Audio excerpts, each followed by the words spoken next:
Had a little listen to his podcast, huh? Dude, it's educational. And besides, I've been wanting to listen to this one.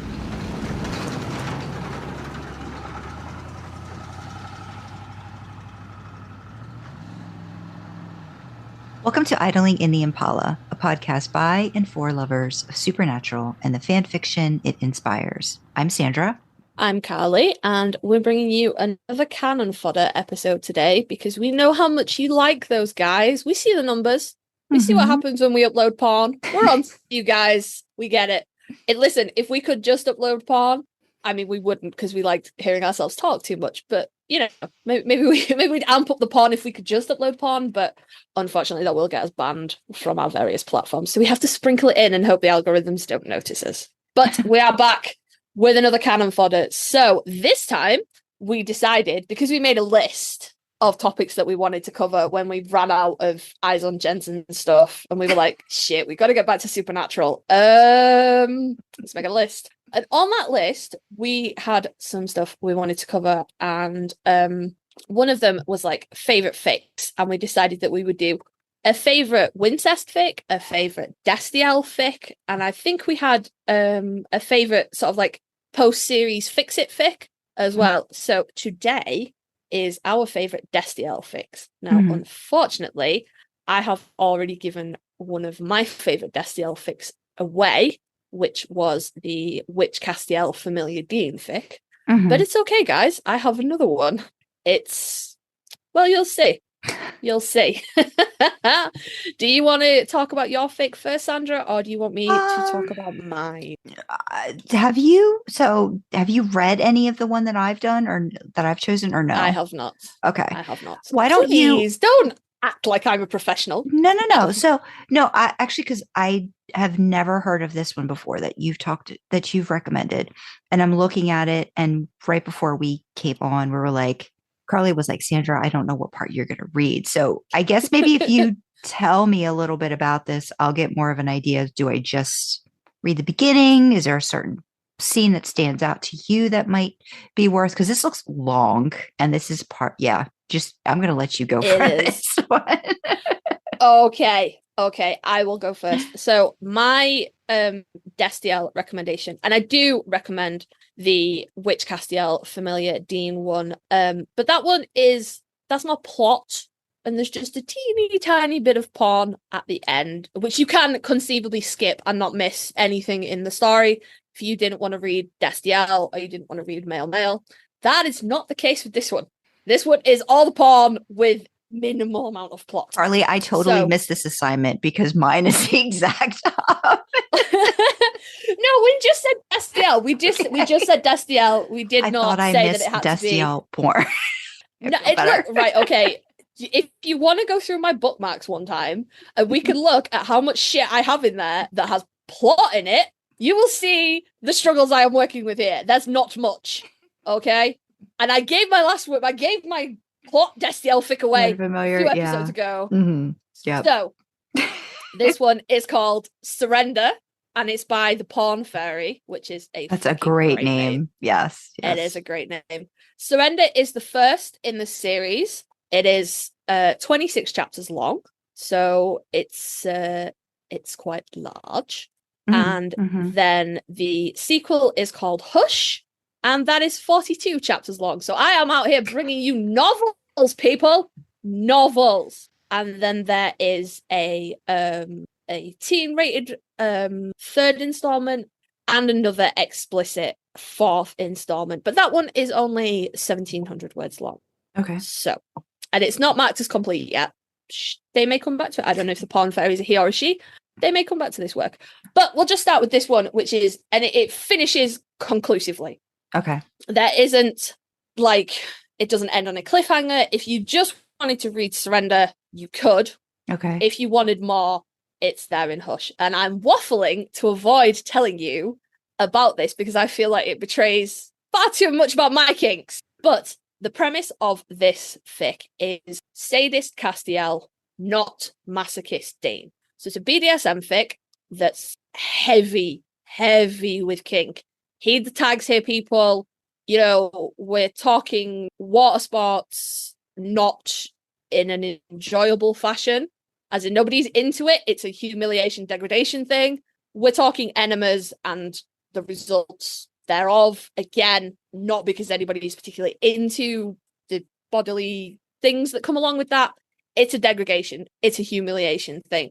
But heed the tags. It's heavy. Okay. So the premise is, it's they meet in a bar and it's nice, and then they've got more and more into kink, I think. And where we're sort of just kind of picking up just in the middle of it, they're quite heavy into their kink life. It's not a full-time thing, so it's not a complete power exchange, but like Castiel can and does decide they're scening at any time, and Dean is given a chance to safe word out if he chooses. He does not choose at any point. So yeah, it's not a full-time power exchange, but it's more on than off, I would say. So yeah, just be warned, it is heavy kink. I don't want anyone to be like, oh, a nice Destiel fic, get in and be like, oh fuck, what is this? Karlee, what have you recommended for us here? So it's, yeah, obviously Dom Castiel, Sadist Castiel, sub Dean, not masochist Dean. That's crucial because Castiel very much gets off on hurting Dean, and Dean very much does not. So doesn't like being hurt? No. Okay. But it's consensual. No. But it's consensual. Okay. It's consensual non-consent. Okay. Effectively. Okay. And sort of the story of Surrender is them actually both kind of discovering that. Because, Castiel has like a bit of a Dom wobble that he worries he's potentially being abusive to Dean, and Dean's worried that Castiel's sick of him, and there's a bit of a wobble, and they go to therapy. And it's quite interesting. Crowley is Dean's therapist and Kane is Castiel's therapist. Okay. And they're just little snippets, but it's cute. But eventually they kind of they find their way to like discovering consensual non-consent and what it is, and it makes them happier in their relationship. So Dean puts it quite eloquently himself, is he hates some of the things Castiel does to him, but he loves hating them. So Castiel will really hurt him and he hates it, but he loves hating it, Okay. So it's very, some kink that can be it can be heavy kink, but it doesn't feature humiliation and degradation. This is not one of those fics. This is very, very heavy into that. Castiel says, quite awful things to Dean. And Dean enjoys it. Hates that he loves it? Does that make sense? Okay. He hates it, but he loves that he hates it. He loves that he's forced into doing these things because they're what Castiel wants. Okay. So we experience a lot of sort of subspace with Dean. Can you explain that again? Subspace, subdrop, yeah, all that. Yeah, so a subdrop that's different to subspace. So subspace it's a state of mind that I'm like primarily you would see it in submissives, I would imagine. You don't have to be like and identified as submissive, but it's a state of mind where you just kind of let go of everything, and you're not in it's the act of truly giving up control and the freedom that comes along with that. So in like a kink scene, it's kind of the point when you realize, when you hit your point of I can't take this anymore, whether that's whether it's an edging scene or a pay and play scene or whatever, and you hit that point where you think I can't take this anymore, I need to stop. And it doesn't happen for everybody, but some people can lean into that feeling and think I can take this because this is what my dominant wants, and the only thing that matters is what they want. And that would be sort of like moving into subspace. You see it as well. It doesn't have to be like a really heavy scene. Things that can put you into subspace. Cock warming is a great one because it just makes your mind quiet. Just like kneeling at your dominant's feet, anything like that. Anything that doesn't require you to think. where you just give up control and it doesn't matter what you want because the person who's in charge is going to take care of you and they're going to give you what you need. Okay. It's a nice feeling. It's a lot of people describe it as like floaty. Sometimes can feel like you're underwater and everything's a little bit muffled. But you know, it's like I said, not everyone will experience subspace. It's not the same experience for everybody. But it's just that true relinquishing of control, and it requires a dominant to be aware of the situation. It requires a lot of control of the scene from the dominant, because when you get there, you can sometimes you're not aware enough of your own needs, so you wouldn't necessarily be able to safe word if something was too far. So you need a dominant that's very in tune with you, that can, knows how to walk the line, knows how to keep you on the edge, but not take it too far. And of course, aftercare, bringing a sub back out of subspace, if it's done too quickly, if it's done too dramatically, that can trigger a sub drop. Okay, so that's done. A tag that's listed here. So this is obviously an indication that Cass has done something that he hasn't really paid attention to the cues from Dean. It doesn't have to be.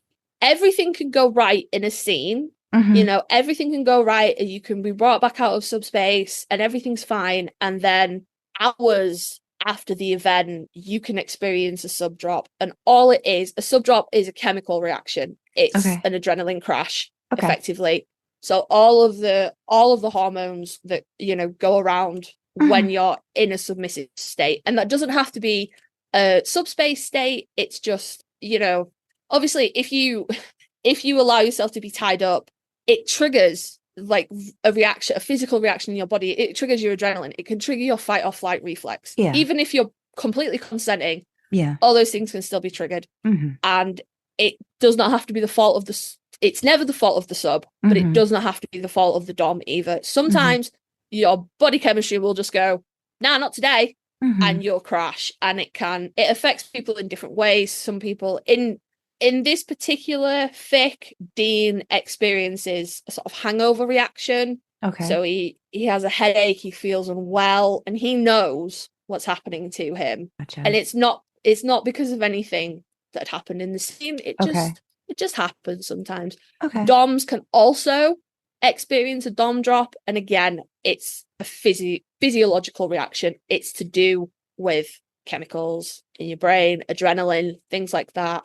And the sudden, the sudden absence of adrenaline, for example, when your body's produced loads of it and then suddenly it stops and your body goes, "Wow, fuck, what?" So yeah, subspace is a state of mind. Subdrop is an actual physiological reaction. Okay, gotcha. So, like I said, this particular installment, it's them finding their way into realizing that the things they enjoy in life is actually a recognized kink, and it's fine for them to like those things, because they both kind of go, like I said, Cass is like, "Oh my god, I'm abusing you, I'm beating you, and you tell me that you hate it," and Dean's like, "Yeah, but I like hating it," and Dean thinks that he's too much for Castiel. Like, if Cass is too nice to him, he finds himself just being a little bit wobbly, wondering what's going on. He wants to be put in his place. He wants to be submissive. He wants to be told what to do. That makes him feel comfortable.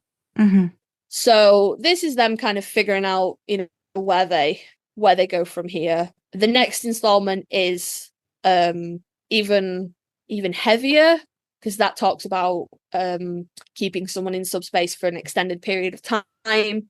And things like that. So again, if you wanted to go check out these works, and I do highly recommend them, they're very well written. You find yourself very much empathizing with Dean.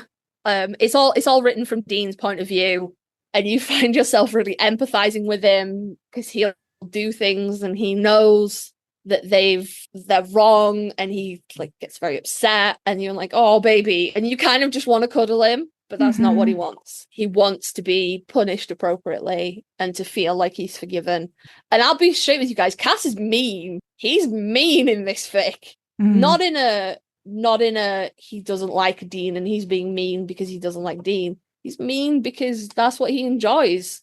And Dean enjoys not liking Cass being mean to him. So it's all consensual. The author takes great pains to, continually stress that even though it can appear at times to be non-consensual, in much the same way that when I write kink, I ask you to, imagine that there has been discussions and that there are safe words in place and things like that, and nobody's truly in any danger. Mm-hmm. This author does very much the same and, paints that Cass and Dean have had conversations. There are safe words. We just don't always think about them because Dean doesn't always think about them, and it's told from his point of view. Mm-hmm. So yeah, this is one of my favorite Destiel fics. I come back to it on a semi-regular basis because it's nice to see a kink relationship, especially consensual non-consent, written so well, and you really feel for Dean because he gets put through some stuff they fucking hates. Off the top of my head, Castiel washes his mouth out with soap. Makes him kneel on rice. Ties him up outside. A lot of pain play, things like that. The washing his mouth out with soap stands out to me. And when they do use pain play, nothing is held back. Nothing is held back. Cass goes hell for leather, and really hurts Dean, and Dean does not enjoy. And you feel for him. But it's a good story, and I want to say it's a good introduction to kink. Do not come into this story expecting to be educated on kink. Right. But if you know some stuff, it's an enjoyable read. It's very sexy. It's very sexy as well. Is this AU? Yes. Okay. Yeah. Because it doesn't. Yeah. I don't think it said it in the tag. So okay. So they're basically it's just like it's relationship to two guys figuring this stuff out. Okay. Yeah. I think Dean is. I think he's a mechanic, and I think Castiel works in a bank. Okay. And Sam is. I don't think Sam's in this one, but I think Sam's in the next installment. But very briefly, like over the phone. Not in a big way at all. And I don't think the story is very centralized around just the two of them. There's not a lot of extraneous characters. Okay. So hopefully there's a lot. You're definitely gonna have to tell me what you think you'd like me to read out of this, because I have absolutely no clue. I mean, I could just do some of the beginning. I think the beginning it's a good intro because the beginning kind of goes from Dean just coming home, and he's I don't think he is a mechanic. I think he might be a builder or something, actually. Okay. A construction worker. So he's just going to the shower, and he's just dirty from his day, and then he's not supposed to jerk off, but he's like, but cleaning is fine. And then he's not cleaning, and Castiel catches him. Gotcha. And he's like, is there spanking? No. This? Oh yeah. Okay. Because there's a picture that shows of an a ass. red ass. So why didn't they just use, Team Dean just red ass? Maybe they didn't know. Maybe they didn't. Maybe they don't know about that tag. Okay. Yeah, but no. I think I will encourage Sandra to just start at the beginning, because it's good. I mean, we start off with a ruined orgasm, so it definitely lets you know what's going to happen. It leaves you under no illusions of where we're going to go from there. Gotcha. Okay.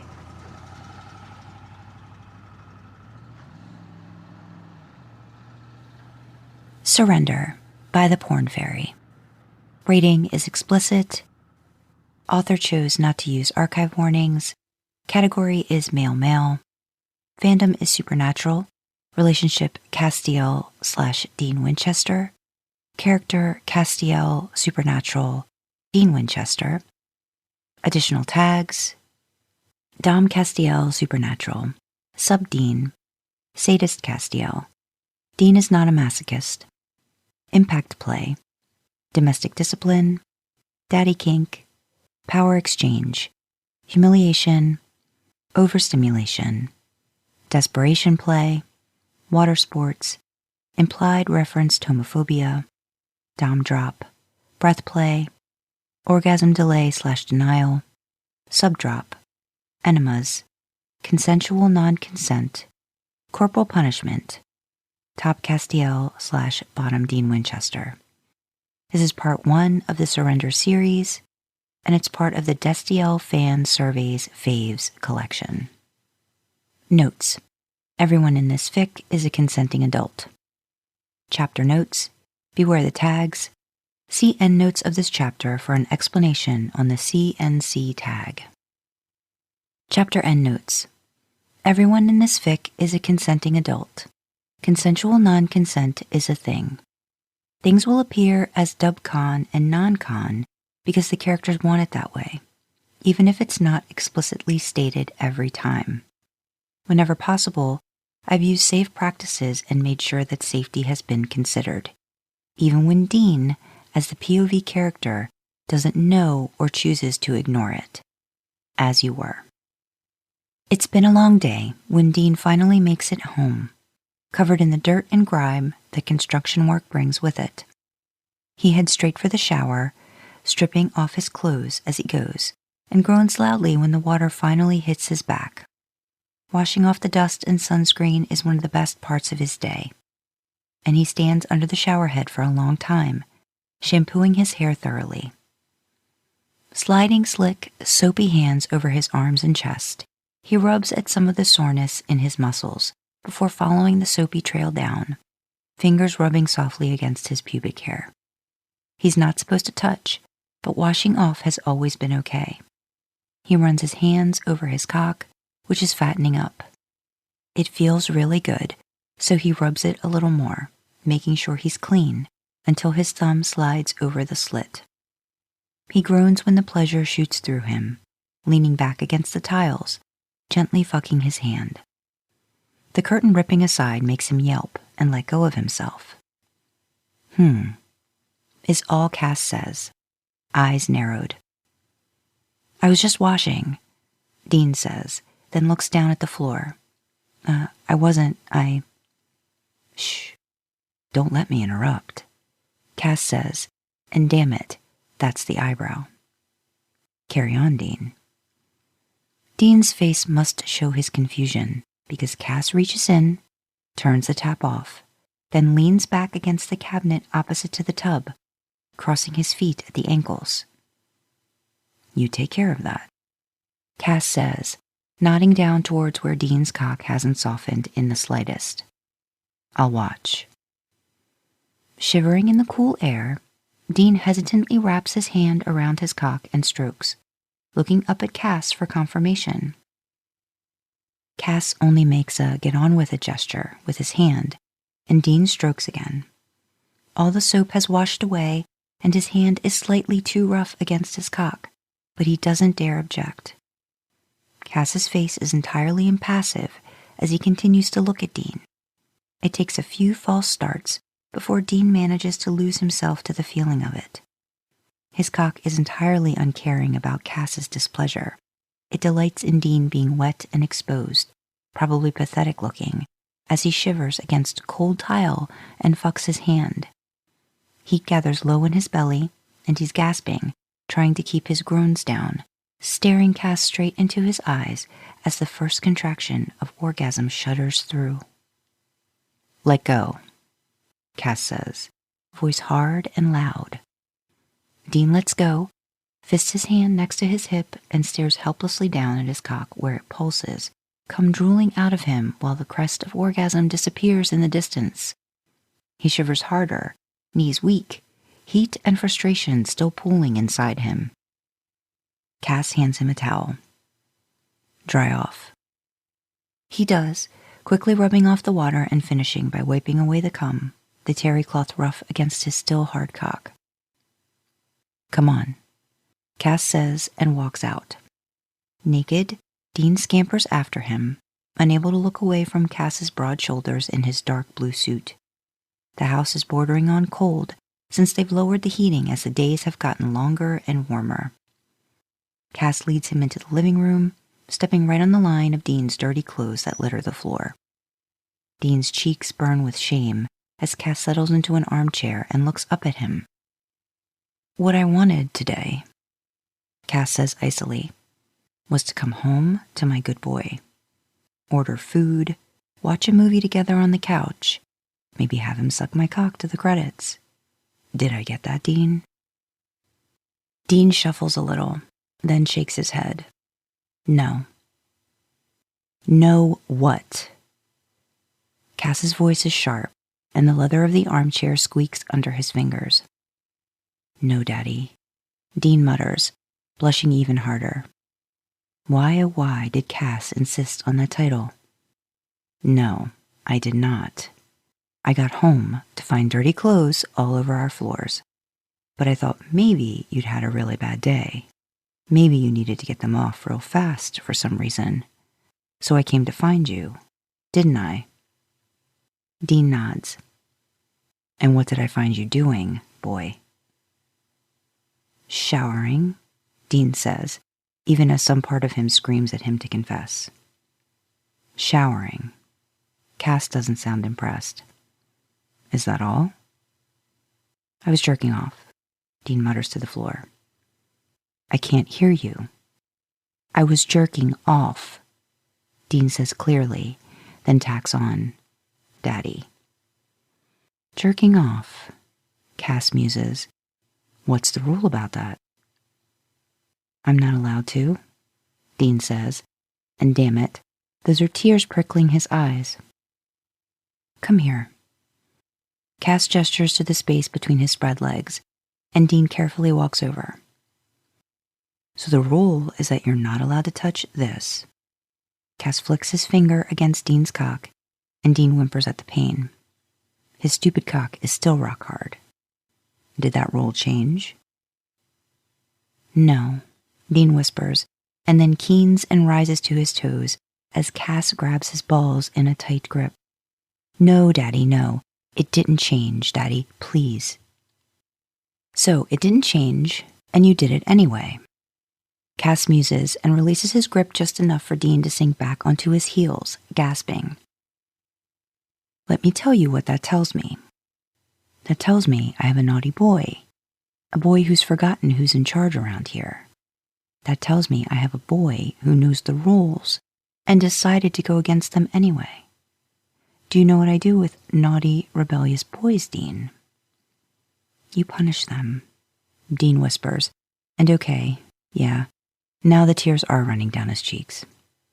I punish them, Cass confirms, because what they need is clearly a reminder of just who's boss. Sir, please, Dean whimpers. I know you're in charge, I swear. It was a mistake. I'll pick the clothes up now, I swear. That makes Cass pause long enough that Dean starts to think he's gotten away with it, that he'll be able to talk himself out of this mess. Sometimes he can. Cass releases him, and Dean shudders through a sob. Yes, you will. You'll bring me each item of clothing, one at a time, and tell me exactly why it's on the floor, and what you're going to do with it. Yes, Daddy, Dean says quickly, wiping his cheeks, then scurries for the first piece of clothing. Not that one, Cass says. Start with the one you took off first. And Dean? Yes, Daddy. Dean turns from where he was just about to leave the room. Don't think this is getting you out of your punishment. It's been so long since your last one. I think you need a good reminder of your place in this relationship.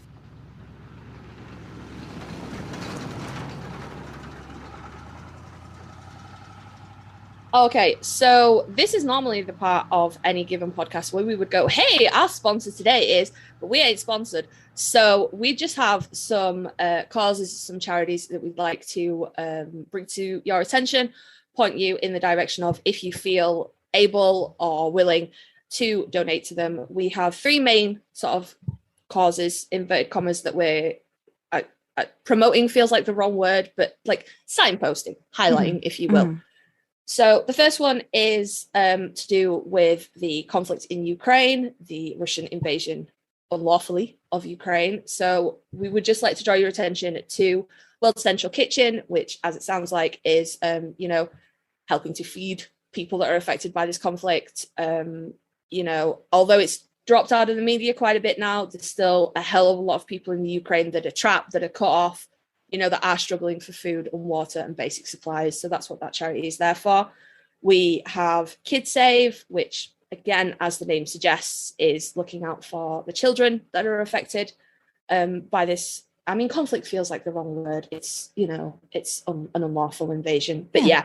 KidSave. And then we have, if you don't feel you can or want to commit to just one single charity, we also have a link to the global giving page for the Ukraine Crisis Relief Fund, which obviously is then split between various different places that it needs to go. It's sort of the global equivalent of a GoFundMe or a Just Giving page.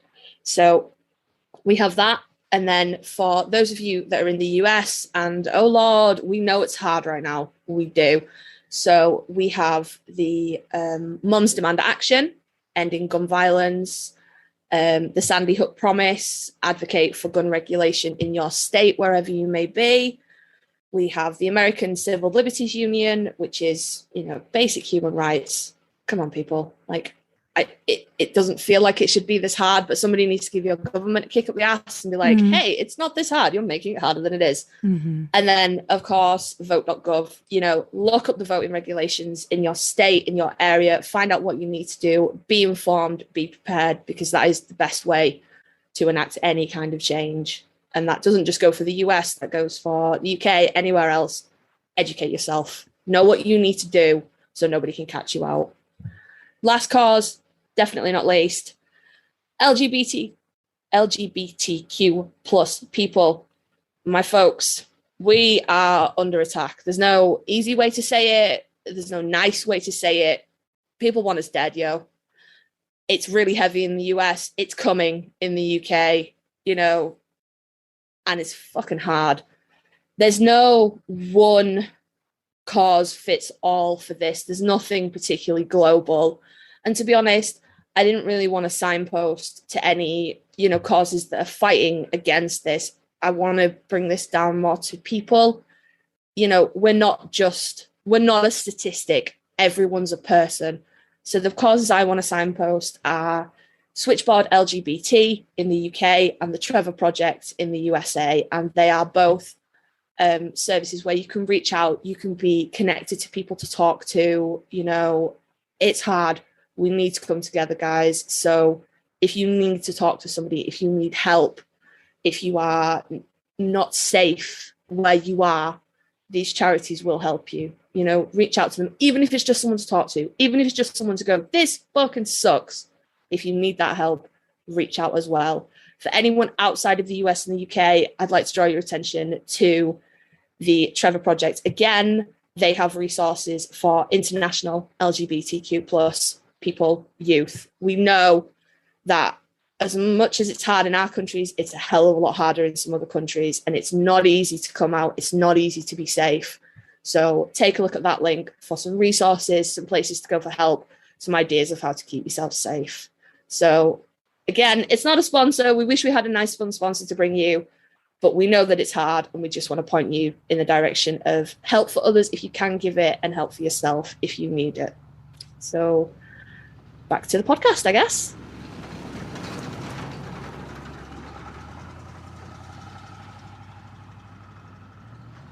Okay. So, yeah, I brought filth.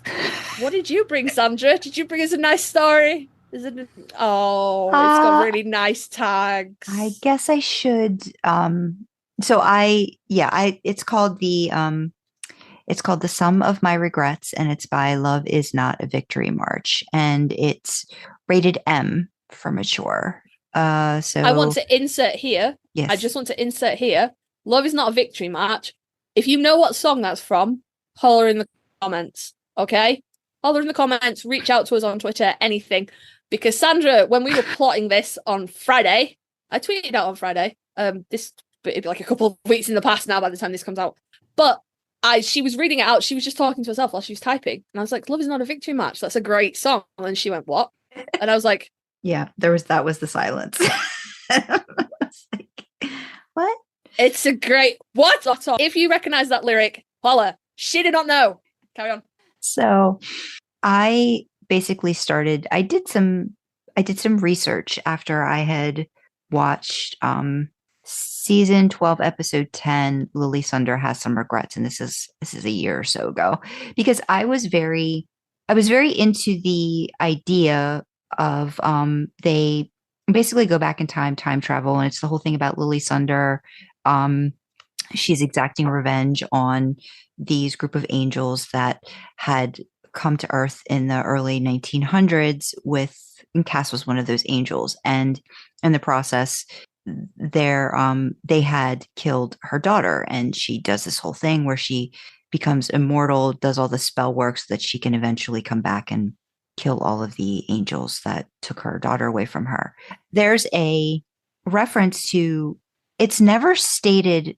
This is why I found this episode kind of, it gnawed at me.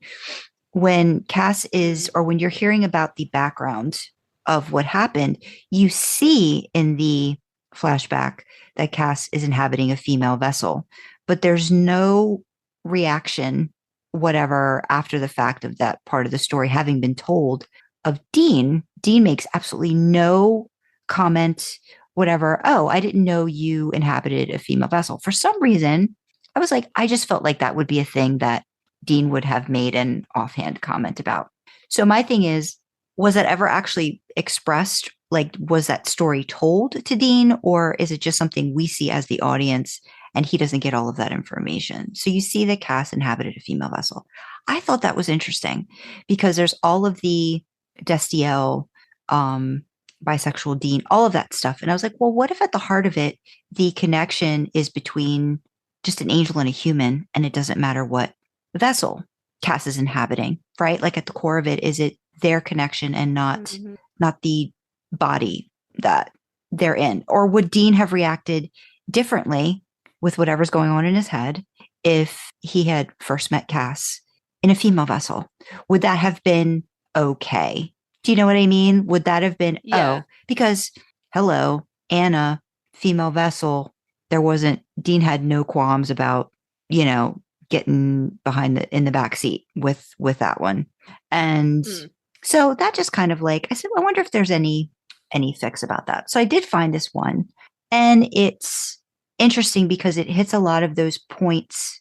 And I don't know if I want to spoil a ton of it, but it's basically almost like a fix it for that episode. Lily Sunder Has Some Regrets, and it's Destiel. Dean goes back in time to help Cass basically save Lily Sunder's child, whose name is May, from being killed at the hands of the angel Isham. And again, this was also a weird where Isham had kind of fallen in love with a human. So there's a lot of references to things that, Destiel fans would be all about and, wanting to delve into more. And it's just not really talked about ever again. So Dean, I guess, feels Cass's guilt, like he wants to fix this for him, because Cass was a part of something that took a human life. So he time travels with the help of, there's some spell stuff that happens with, they mention Rowena, and a part of him getting back involves him getting some angel grace, which I think it's assumed he's going to get from Cass at the time. But when he travels back, he doesn't travel back right when he's supposed to. So he's literally a whole year ahead of when he travels back in time. So he has to spend that year, and he ingratiates himself with Lily, who at that point she's a widow with her little daughter, May. Lily's a scholar who studies angels and has an assistant named Francesca. And Francesca is basically an atheist with blue eyes, and a familiarity Dean can't shake. So he offers to help, with labor around the house. He's going to get to stay in the guest house, but he also wants to kind of be a part of their attempts to speak to angels, because at the end of the day, he's realizing he's gone so far in advance, he doesn't know if what he's done is going to make enough of an effect on the timeline. So he decides he has to try to find a way to reach out to Cass in particular. Then there's that whole thing of, if you can't already figure it out, Francesca becomes the vessel for Cass.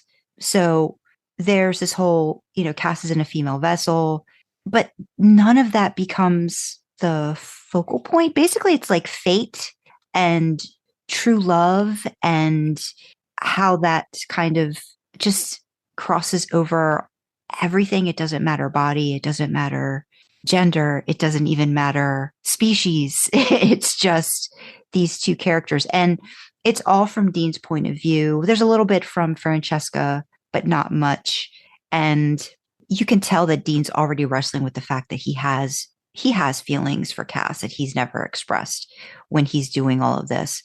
And it's just very, it's not really porny at all. There's, there's something at the end, as with any kind of romance, of, happily ever after thing. And it's very, all of these wonderful parts come together that you can kind of see the little breadcrumbs, but it's also Dean being friends with this female who eventually becomes Cass's vessel. And I put some notes in, but again, I don't know if I say too much, it might mess it up, but it's just a lot of learning. And you see Cass having a first reaction to Dean and what that means. And also how with Dean reaching out to Cass at that point in time, there's no, they don't have any of that history, right? So Dean's gonna, it's gonna make your head like,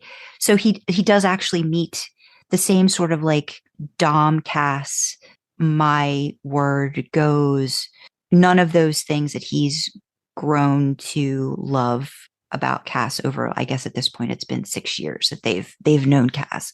So it's very much a first meeting again, under sort of similar circumstances, like from season 4, but Cass feeling something too and not understanding what it is. So there's just all of these wonderful experiences. It's very romantic and very, very sweet, and it's just all sorts of good things. But yeah, I highlighted some stuff, but I feel like the more I talk about it, I'm just going to kind of like, if somebody really wants to read it, I don't want to give it all away.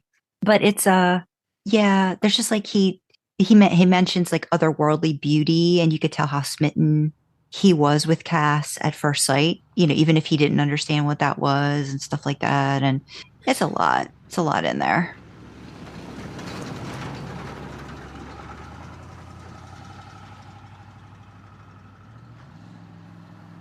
The Sum of My Regrets by Love Is Not a Victory March. Rating is mature. No archive warnings apply. Category is male. Fandom is supernatural. Relationship, Castiel/Dean Winchester. Character, Castiel, Dean Winchester, Lily Sunder, original female characters. Additional tags, Coda, post-episode, Season 12, Episode 10, Lily Sunder has some regrets. Time travel, time-traveling Dean, Castiel in a female vessel, historical, Victorian, Dean has realizations, male-female friendship, point of view Dean Winchester, angelic grace, Castiel and Dean Winchester have a profound bond, first kiss, first time, non-penetrative sex, love confessions, alternate universe, canon divergence. And this is part of the Destiel Fan Surveys Faves collection.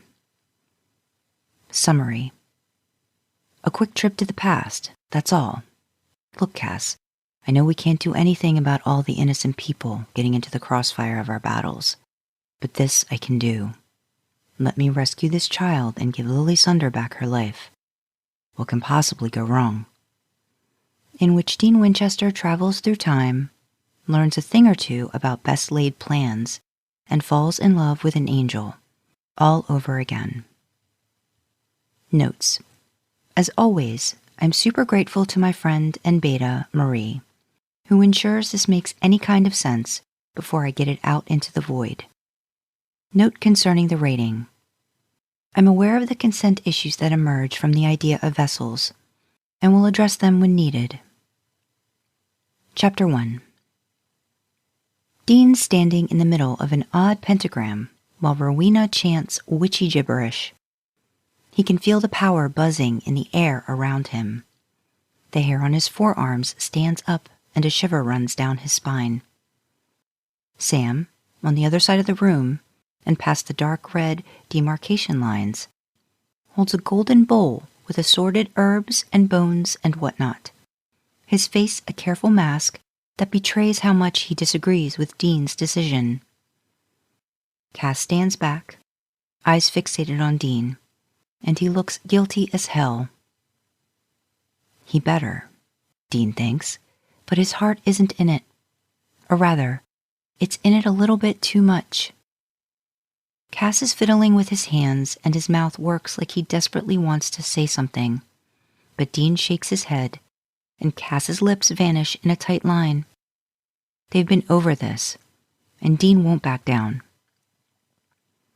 After everything Cass has done for them, he wants to give something back. His heart hurts when he thinks about the angel beating himself up about the death of an innocent.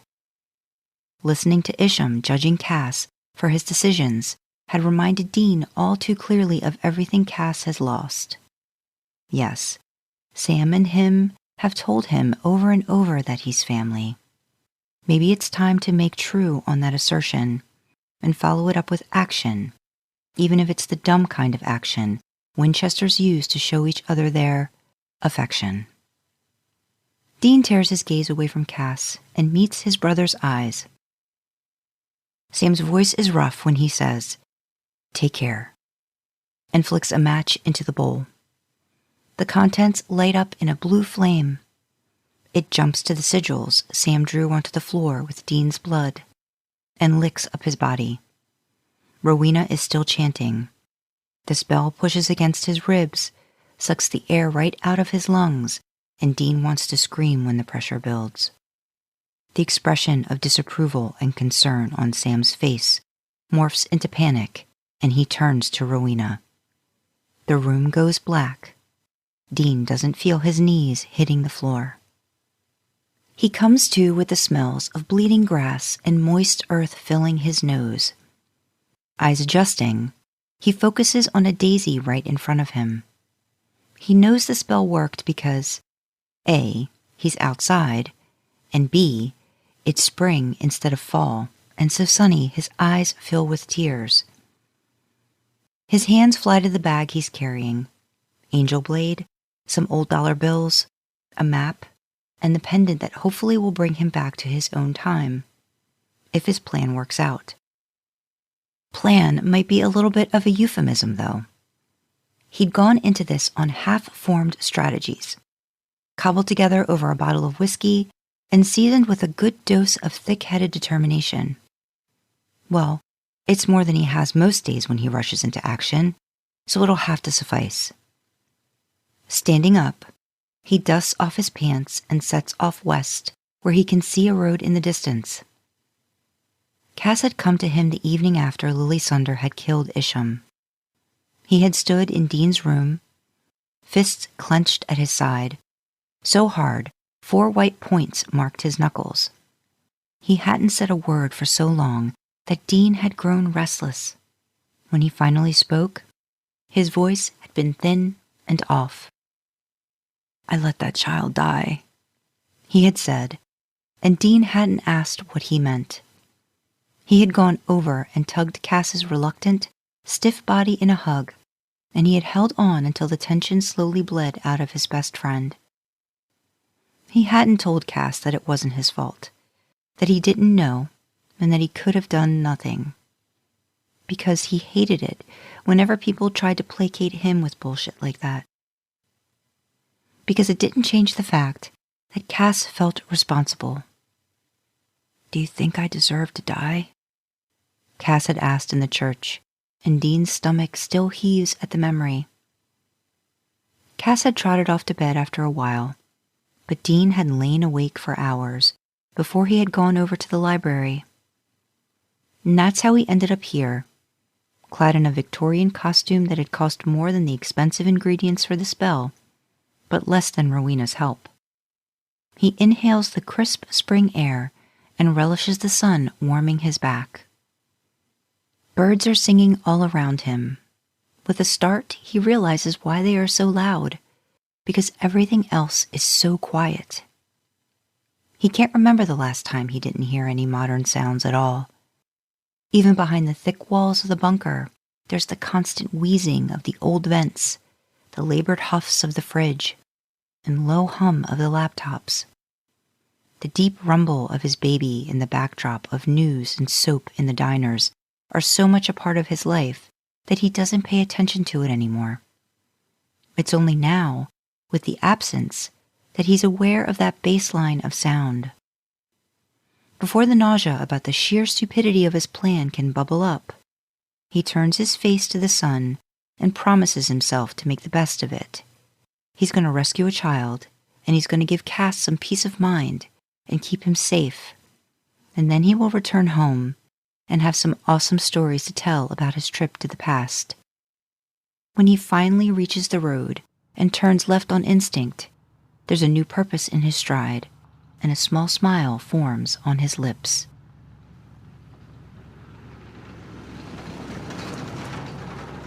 So yeah, Aww. I did the exact opposite. That's so nice. You brought such a lovely tale of, like genuine soulmates who will find each other through time and, different vessels and genders. And there's like small pond, and I'm like, I brought filth. There is no plot. There is plot. There is. But I feel like we've had this discussion before too, Karlee, of like when we really talk about Destiel, like I feel like we've had this before, like just like it's not a guy and a guy, like, right? Like it's an angel and a human. And yes. So I get eventually when they're together, it's two Souls. guys, but like physically, but it's just it's so much more complicated than people want to like if anything, Supernatural just makes things more complicated. So it's just it throws all of these things when you ponder, all of those things. The fact that Supernatural has queer baited so fucking heavily, with everything else, like it's really far more nuanced than the show wants it to be. But yeah, I think we've definitely talked about this, and I definitely feel like Cass has said on the show that angels don't have a concept of gender. Yeah. So I would think, maybe we would describe Castiel, if we were gonna label him using our human terms, as pansexual, gender blind, is not bothered, as someone who identifies as pansexual. You're happy no matter what you find when you reach into someone's pants. You don't care. There's never a situation where you're like, oh, I didn't want that. You're just like, woo, party time. So yeah, there is a lot more nuance to it than I think the show wanted it to make. And just because Castiel has a male vessel, and if they were to fuck, it would be two male bodies, that does not necessarily make it gay.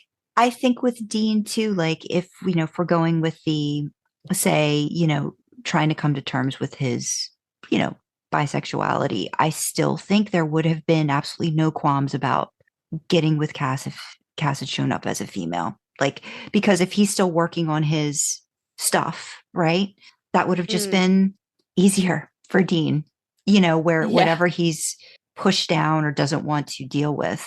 I think it would have been a much different show, which I think was what they were going to go with anyway when they had him with Anna. Like, I think that was going to be the thing, and that switched.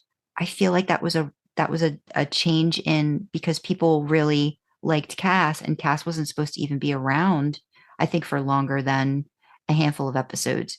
So they kind of went with what do the fans like, but then they never really gave it to them fully, or just hinted at it here and there. So yeah, I don't know, like that relationship is just so very interesting to me, for those that are diehard Destiel fans, which again, like, I'm of the mindset I'm willing to read a lot of different stuff.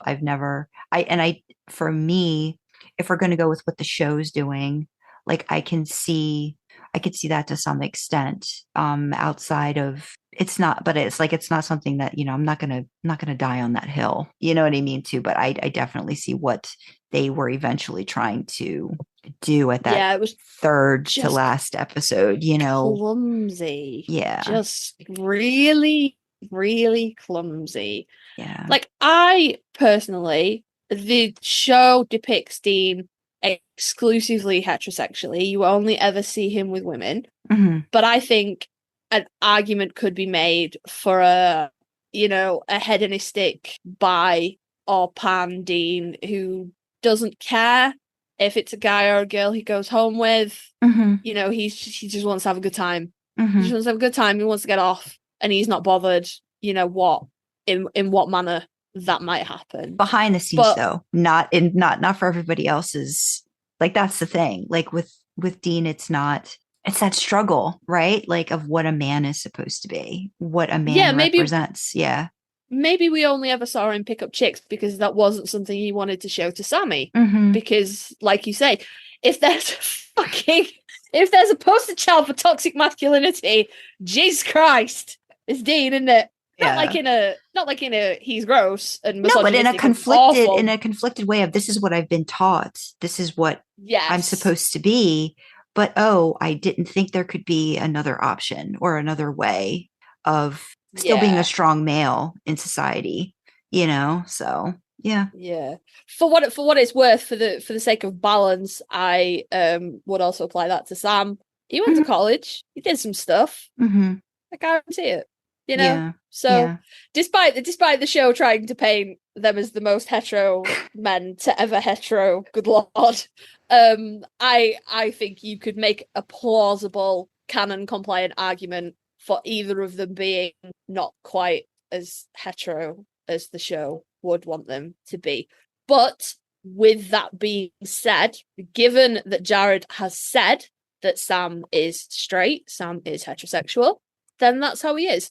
And Jensen has remained very quiet on the subject, which is kind of a problem. But I think we can maybe blame that on Misha, who gushed out of every fucking orifice how unbelievably queer Castiel was for Dean, and put Jensen in a bit of a tricky situation, I think, because if he agreed with it, that's just definitely confirming Destiel, isn't it? Mm-hmm. But I think he doesn't agree with it. I don't think he sees Dean as being that way. But he can't now come out and say that. Yeah. Because he's going to be ripped to shreds. Oh, Jensen Ackles is homophobic. He thinks Dean can't be gay or queer. Jensen Ackles is homophobic. You can see the headlines now, people. So he's been basically painted into a corner by Misha, and now he can't say anything. So I reserve my judgment. If Misha says Castiel was a romantic sexual declaration of love towards Dean, then Cass is bi, gay, queer, whatever. But until Jensen comes out and categorically says Dean is this or that or whatever, until Jensen puts a label on it, I reserve judgment. Yeah. I think I'm of the mindset where I think that it's a lot of Dean still working on what he's trying to figure out. Maybe Jensen is too. Or in my mind, I feel Jensen is a very savvy business person. And I think my theory is, if they do a reboot of some sort at some point, I think he's saving whatever revelation may or may not be happening for that. So I just think he's not going to say anything until it's out there. So even if he may feel that way, I just don't think he's going to say anything about it. Full stop. Yeah. He's very good at that, like avoiding answering the question. He is. I think it's very telling. It's less prevalent now, but when the cons started up again after, well, not after COVID, because we're not after COVID, but when the cons started up again, and obviously everyone and their mother and their dog was like, oh my God, Misha's Castiel's confession to Dean. What did Dean think? And Jensen just never answered. He just never answered. Did I tell you what happened in DC Con with the main panel? Did you ever see that one when I was there? I have not watched it, no. Did someone ask him? Did he answer? Am I wrong? No. It's did not Jared jump in front of him and make a fucking horrific thing? Kind of like that. If you ever watch it, or not again. I'll find the question. But it kind of like led it put Jensen in a spot, in a little bit of a pickle, because they were talking about something, and it was about the end of the show and who ends up with who. And Jared was like, he just screams out at the audience, well, so who do you guys think Jared and Sam ends up with? And people are just screaming, Eileen. And yes, so they kind of like, they could hear, they couldn't hear, they were just pretending. And I can't remember if Jensen said it or if Jared did. Now I've got to find the clip and I'll post it. It would definitely, Jensen would not have invited that. I don't know, because I can't remember now, but whoever it was like, well, who does Dean end up with? So many people were screaming, gas. And Jensen's was like, Lisa or whatever. Like he just keeps playing it. And finally he just can't like deny anymore that they're just screaming Cass at him. And he just does that smile and shake of his head, doesn't say anything, but that's just like it. So I've got to find it. When I find just that part, I'll send it to you to look at. But yeah, link it was so but again, it was like a Jared lean in, and I'm like, Jared, why? Why are you God. That's the thing. He tries to protect Jensen, but then what happens is he makes it so much worse. He just throws he him makes under the bus. it so much worse when he was like, queer love is like incest. That is not what I meant. Stop taking that out of context. And we're like, we all fucking heard you say it, Jesus. Yeah. We all heard you say it, Jared. Jared. You gotta stop sometimes, buddy. Oh God. I love him, but there is no mouth to brain filter there. He just comes into his head and out of his mouth, and there's nothing. He wears his heart on his sleeve, bless him. And you could see he was desperately trying to misdirect and deflect that question from Jensen. And it didn't work. And then I think he fucked up and he panicked. And instead of stopping talking, he just kept talking. And then suddenly we ended up with queer love is like incest. And I'm like, oh, fucking no, it isn't, baby. Yeah. No, you stop that. Yeah. So, no, that definitely sounds like Jared. I will find it and I will send it to you, or I'll let you know like where to find it in the part. Yeah.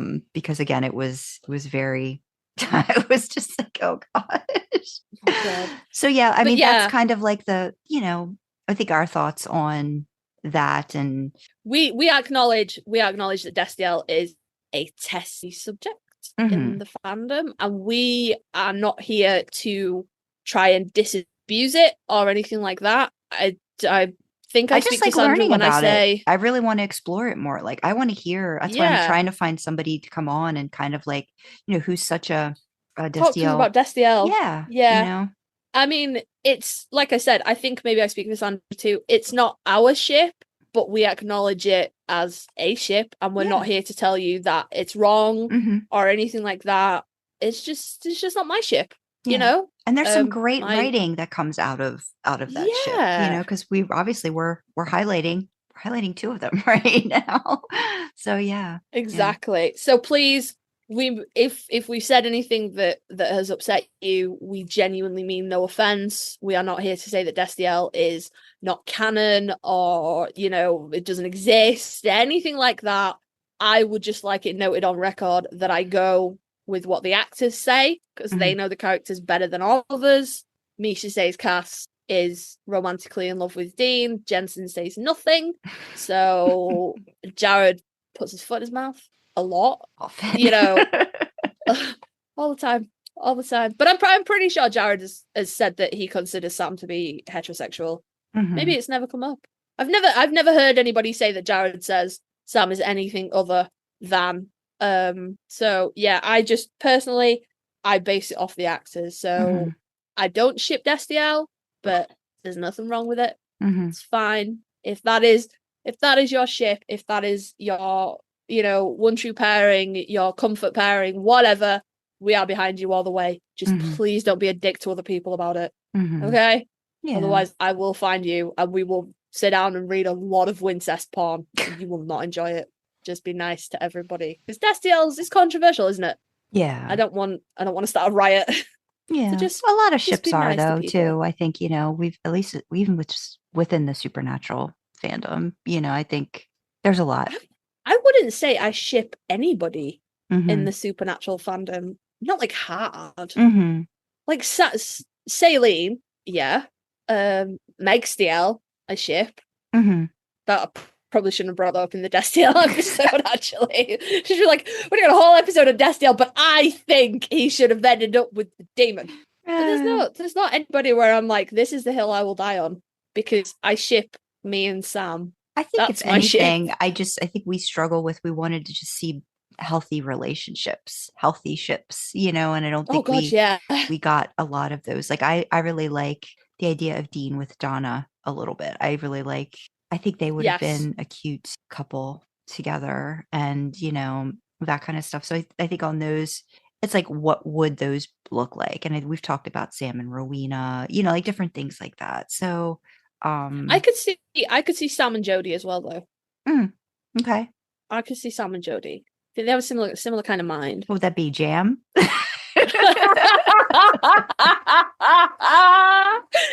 Sody or Jam? Good lord. I like Jam better. Jam sandwich. I like that. Like that. A hashtag Team Jam. I love it. What's the ship name for Donna and Dean? I think it's Deanna. Deanna. Yeah. That's cool. Yeah. That's fucking Jam. Yeah. Good lord. Good lord. Well, all right. We've done it. We've done our Destiel FicRec. We did. We got a couple more sort of fic recommendation categories that we want to cover. Mm-hmm. So stay tuned for that. And obviously Sandra will be doing fabulous readings of these recommendations because she is marvelous. Give her some props in the comments. She does a fucking great job. She does everything. I've said it before. She does everything. I just turn up and chat shit for a couple of hours. She makes everything else go. Well, we wouldn't have a podcast if you didn't do that. So I thank you profusely for that, because it would just be me. That would not be fun. It would be fun. It would be fun. We would still listen. Not just me. We would still listen. It wouldn't. Guarantee it. So yes. So we are going to wrap up, give you some ways to contact us. Let us know if you have like a really great Destiel fic that you would recommend. Let us know about it. Let us know your thoughts on Destiel. If you know somebody who might be willing to come on and chat about Destiel and kind of give us that inside one true pairing, thoughts and things. We genuinely want to learn. Yeah. We genuinely, because I think we can all agree Sandra ships Dean with her and Sam's on mine. So we don't really have any canonical ships like Saline, Deanna. Mm-hmm. What's the Sam and Rowena called? Samwena, I think. Samwena. Fuck's sake. Yeah. What is happening right now? Jesus Christ. Anyway, I ship the hell out of Sam and Eileen, mm-hmm. and Sam and Rowena. I ship Sam and Gabriel as well, actually.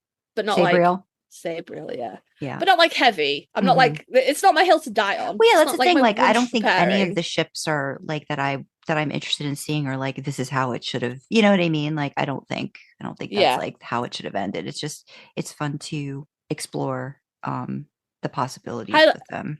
I highly recommend Sabriel as well. Well, we're talking about human angel pairings. This is thematic. Destiel and Sabriel. You go look, there are some fucking brilliant Sabriel fics out there. Highly recommended one a while back. Yeah, I probably did. You did. Was it for the hair? That sounds like I recommended something. I think so, because it was the one where Sam's thoughts, Gabriel could read Sam's thoughts. Oh, the most frustrated angel in the garrison. Mm-hmm. Yeah. Mm-hmm. Yeah. I don't think it was called that, but that was the tagline. No, Gabriel but that's wins what the award. Mm-hmm. Yeah. Just go check them out. But seriously, reach out to us with your Destiel thoughts. If you want to come on and have a chat with us, we would love to have you on. Come and tell us your feelings on Destiel or any other ship, really. Reach out to us. But Sandra, where can they reach out to us? So they can reach out to us via email at idlingintheimpala@gmail.com. On Twitter, we are idlingin_D_Impala. We've got a Discord channel now, which we'll put links into the description in case you want to pop in and give us your thoughts. And if you want to reach out to me or read some of my fiction on AO3, I am Drasna. That's DRASNA. On Twitter, I am SKyleWrites. It's SKYLEWRITES. And if you want to learn about some of my original fiction, you can visit my website at sandrakyle.com. What a mess. It takes Seriously. a long time. It wouldn't take half as long if you got your shit in line, woman. You just get all your stuff together and be like, and this is my pen name. Pick one and have everything the same. She won't. She's like, I don't like stuff the same. No, I'll just keep my going defense, on Twitter, I could not take Sandra Kyle. It was not available. So I had to come up with something different for that. I could Have not you get Sandra checked Kyle. recently, though? Because when I joined I'll Twitter, check I again. couldn't have... because when I joined Twitter, I couldn't have just Karlee Karma. I think I was Karlee Karma 19. Okay. And then I went to change it, and it let me change it. So Right, she's not I'll going to do check. that, guys. She's No, just humoring me. I'm making a note. Check Twitter. See if I can change it. At least then I can have like two things. Yeah, I'll check. Good Lord. Well, she's the agent of chaos in names. And that's the one thing I'm not the agent of chaos in. So if you want to reach out to me, you can find me on AO3 at Karlee Karma. However you think that might be spelled, it probably isn't. It's Karlee, and then Karma as you would spell it normally. Same on Twitter, Karlee Karma, and it's the same profile picture in both places in case you think, hey, I wonder if there's more than one person out there with a weird spelled name. Same profile picture, it is probably me. So reach out to us about Destiel or anything else. But we want to say thank you for joining us in the backseat, and we will see you next time. Bye, everyone. Bye-bye.